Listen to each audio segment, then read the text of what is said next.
Hey guys, Nick Espinoza, your chief security fanatic here, and today we have to talk about our technological waste because we, quite frankly, are making tons of it. Now, I don't really think that we stop and think in general about just how many gadgets that we've had over the years and just how much waste this is creating as we abandon this old technology or throw it out and get new tech things.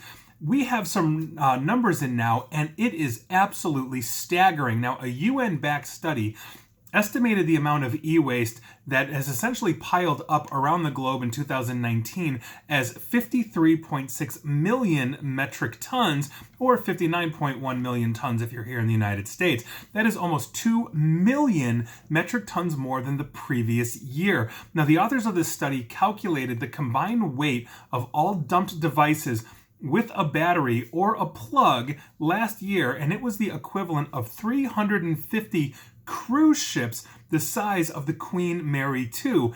And while we're also recycling a good chunk of this, we are leaving a lot to be desired, because the study also said that among all of the discarded plastic and silicon were large amounts of copper, gold, and other precious metals, used obviously for things like conducting electricity on circuit boards.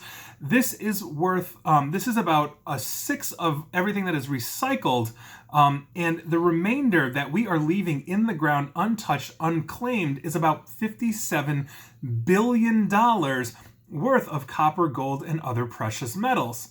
Now, that is massive, and by 2030, the study predicts that our e-waste could grow to 74 million metric tons as we continue to adopt new technologies, expand, evolve our tech, and start, throwing all of this stuff out. Now, the kicker to this whole thing, though, is that this kind of waste is actually bad for our health and the environment, since a lot of these e-waste or electronic gadgets contain substances such as mercury.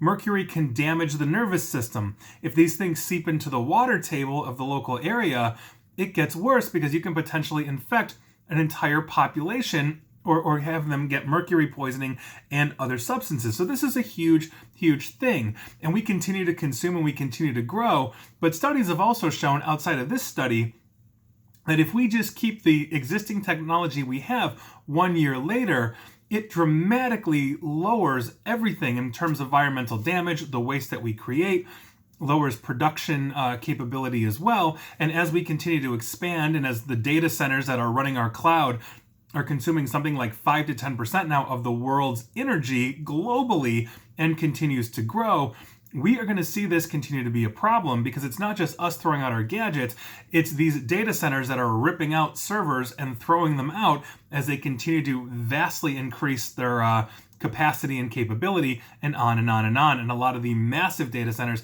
have complete recycle programs where they are just ripping out every 6 months or so and putting in new stuff. So I think this is a huge, huge issue that we are not really addressing.